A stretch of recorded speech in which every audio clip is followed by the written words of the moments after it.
welcome here on Mix 104.1 to the Coach's Bench, brought to you each week by the Smith Family Area McDonald's Restaurants in Southeast Tennessee. Thanks to Mark Smith and all of his staff for bringing you Coach's Bench with Coach Marty Wheeler of Cleveland High School. And also thanks to Dale Halfacre and his staff of CHS Live producing this program. We appreciate them. Those guys give up their time just like Coach Wheeler does. And so thanks to everybody, and also wherever you're picking up the program, either the regular Mix 104.1 signal or anywhere in the world on the My Mix 104.1 app.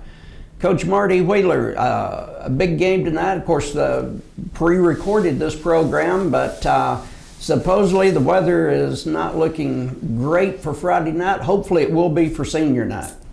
Yeah, I mean, hopefully we could get lucky with that anytime.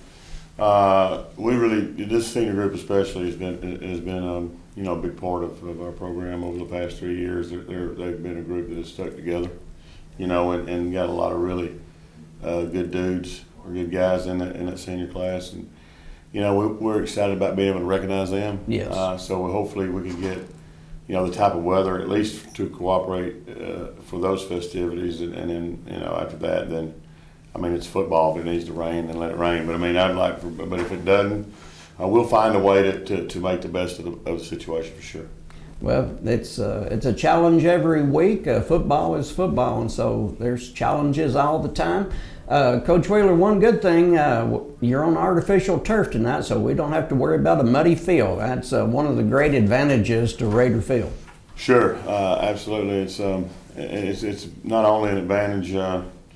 To be able to play on that type of surface in bad conditions, but from a practice standpoint, what's been really nice, not having, folks who have indoor facilities is one thing, but we got the next best thing. I mean, you don't have to worry about a sloppy practice field if it rains throughout the week, and we've had some weeks this year where it has rained heavily throughout the week, and we've been able to still prepare, in a way that we feel like we could prepare. I think if you ask the kids excuse me, and especially the coaches, I think they would tell you that to say that I don't like to go inside would be an understatement. It's got to be really bad for us to go inside, like really bad. So it is obviously, it's nice to be able to go back and get on turf. It's nice to be at home. We're excited about being able to be, back at Benny Monroe Stadium. Yeah. It seems like it's been forever since we've been there, and really excited about being there. Yeah. Up for the last 3 or 4 games, the Raiders have been on the road, and so great to be back at home tonight. Last home game of the year, last regular season home game of the year, and so therefore a tremendously important contest tonight. Hardin Valley Hogs come to town to take on the Blue Raiders. It's a region contest. Coach, to me, if you're a sophomore, junior playing for the Raiders, you know this is, last regular season game, etc., playoffs coming up and so forth. But if you're a senior, you're realizing most likely your football career is coming to a close in the not too distant future, given the playoff run, etc. But I think it hits the seniors about this time of the year more than the underclassmen. Well, I think it does, but I've said this in all the years I've been doing this. If you could find some way to get guys while they're in school, before you get to this point as a senior, to understand that you only have so many games left to play, and you could bottle that up and sell it. You could retire. I don't really know.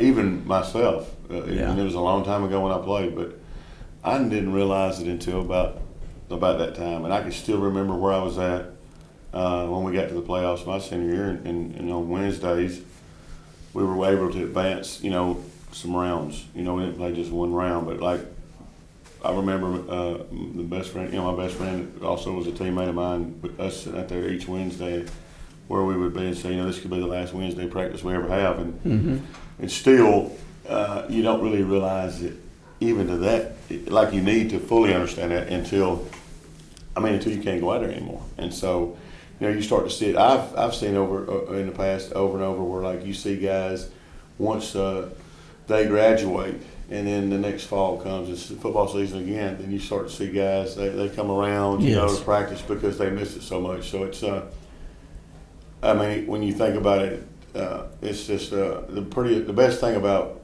football, high school football, I believe, is just the memories that you create while you're doing it, and the lessons that you learn through football, through your coaches and your team, your teammates, the life lessons you can carry with the rest of your life. But like the memories that you create through going through those things, I think are things that these guys will be able to share with each other the rest of their life. But it's winding down for most of them, with the maximum of 6 weeks. So it's starting to get there, and the parents, you'll see some emotions out there tonight with it being senior night, and I mean, I may be emotional at times myself because this group here of seniors has really been a lot to me.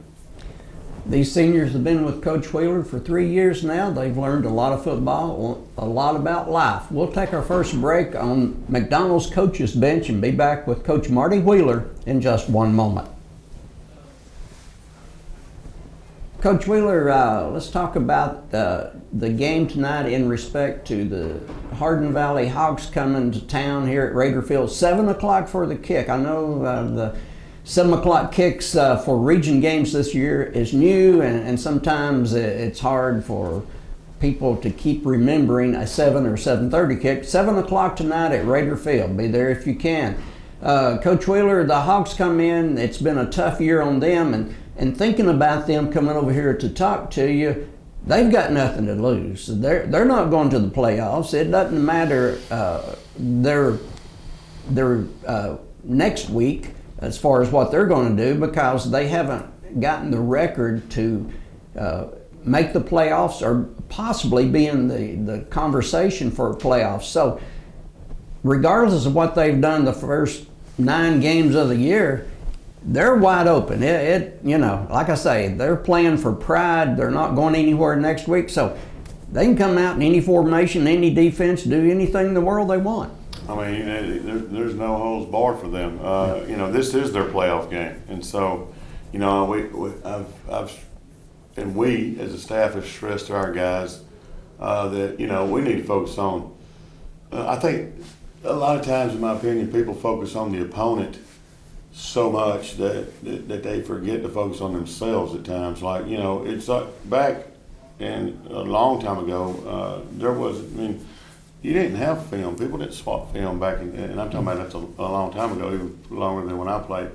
You just had to, figure. I don't know what it's like. We've always swapped film since I've been in coaching and had film on the opponents. But, I mean, I have to think that back in those times when you didn't have film of the opponent, you had to, I think that would be pretty good because then it forces you to focus just on you, right? And so what we need to do as a team, and we've talked about this week, is we need to focus on the fact that we've got to win this football game to extend our season and make the playoffs, and we deserve to be in the playoffs. In my opinion, we've been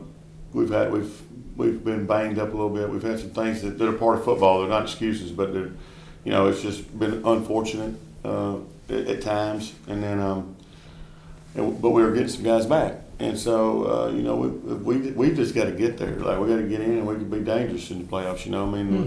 It's not too crazy of an idea to think that. I mean, so what we really have focused on. To answer your question, can Hardin Valley they have nothing to lose, but like they could throw 5 trick plays here in the first half. I don't know, but what we need to do is focus on us, and we need to execute our game plan the way we're supposed to execute our game plan, and do it do it consistently over and over and over, and then, until the game is over. And if we do that, then I think it'll be more about how we handle ourselves as opposed to what Hardin Valley does. I got to ask one more Hardin Valley question. I know that, your answer just now, focusing on yourself, 100% true. No questions there, because that is the way it is. I got to ask my usual question, though. Hardin Valley, from what you've seen, heard, talked to other coaches, what have they done mostly for the first 9 games, offense, defense? Well, I mean, they're offensively, they're a team that likes to try to outnumber you, outflank you as much as they can. But and then they want to see how they're going to line up in different formations people would call them, you could call them unbalanced formations. That doesn't mean on the line unbalanced. It's just there's more numbers on one side than the other is what I mean by that. And so, and I think they try to see from a numbers standpoint how you adjust to what they do, and then they try to attack you from what they feel like you're giving them, whether it be in the run game or the passing game. They're an RPO type of team that wants to read guys and throw RPOs off of them at times. They also just want to get it out there as fast as they can, like it's a perimeter play for them, and try to block you on the perimeter and make something happen. And then, if they catch you not taking care of your assignments, they'll try to burn you on that. Defensively, they're the type of defense that they're trying not to give up the big play. They've been a bend when they've done the best. When they've had the most success, it's been more of a bend, not break type of defense. But it's what we've got to do is they'll blitz. They like to bring pressure at times, but they also show it. And so our guys have got to be aware of that when they see it, so they can pick it up. And if they do that, then I think we got an opportunity to be fine. And I think from a skill standpoint, I think we're faster than they are, and so we need to get the ball to our guys, on the perimeter as well as between the tackles, and that's what people don't understand. Like, we do get Destin back this week, which is a huge lift for us. He's a playmaker for us, and somebody that it's. You always feel like you can go to him if you need to. It's like a security blanket. Oh, yes. And so, but what some people may not realize is he also forces the defense to be aware enough where they can't just load the box and try to outnumber you in the run game, which helps Tito out and helps our offensive lineman out. And so, and we got other guys that are stepping up. Micah Jordan is starting to become more of a factor offensively. Rodney Broadnax had his best game of the year as a receiver last week, and man, when he gets in the open field, he's faster than people may realize. And he what I've said about him since day one is like he gains a lot of ground in a few amount of steps, and so and he's 6'5", and being able to have him opposite of Thomas is, I think, is really good. And so we'll look a little different Friday night, a little bit different. We hadn't been able to get that look out there since maybe the Walker Valley game due to injuries, and so excited about that. We got some guys that are, it is the 10th game of the year, so they're banged up a little bit, and we've got to try to do the best job we can to keep them as healthy as we can and protect them the best we can, and hopefully we can, we come out with a victory, and we can get ready to start the playoffs. We'll take our final break and wrap this up real quickly on McDonald's Coach's Bench with Coach Marty Wheeler. We'll be back in just a moment. Coach Wheeler, senior night, as we pointed out, and everybody knows senior night, to me, you on a football team, you have seniors who don't see playing time very much. But they're seniors and they're at practice and they're in the off-season programs, and I respect those guys who it's their last go-around, and they're not the star, et cetera, but I respect those guys who don't see a lot of action, but they're still part of the team, especially a senior guy like that. Sure, absolutely. It's you have to have those are what we call program guys, and what they do, we try to get. I think everybody plays a role. I've said that many times on our team. Everybody plays a role. What type of role you play is going to be different from other people. But what we want you to do is we want to be whatever your role is. We want you to be the best at that role that you could possibly be. And if when those things happen, success follows that. And so those guys have done a great job of that. I'm telling you, the biggest thing about this senior class that I've seen, to me, is that they seem to genuinely care about each other, like not just as football players, but as human beings, and they're a very personality-wise, they're a very diverse group. Like some of them are quite a more bit talkative than the other ones. Some of them are really quiet, and I say that around me they are now. When they get off themselves, they're maybe a little more vocal, but some of them are vocal. And we have like when I think part of the thing too, and this may not make sense to some people, but one thing that I've seen over all the years I've coached, I think where your programs are making strides and they're heading in the right directions, and there's good things going on, is like there's kids as they come into your program or you get somewhere and you start with them, and you see their personality grow from when they first get in the program till they're a senior, and they go from where you can hardly get them to talk to you can't get them to stop talking. Right now, everybody becomes Mr. Personality.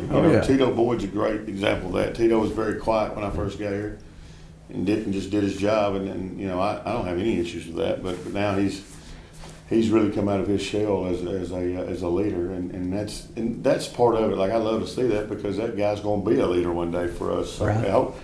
Hopefully it's in this community. If not, wherever he goes, we need him to be productive. He's going to be productive, and that's what this is all about anyway. I mean, at the end of the day, in my opinion, it's about how many people are we putting out of our program that can be productive in this society and make the place better. Tate O'Brien is another one.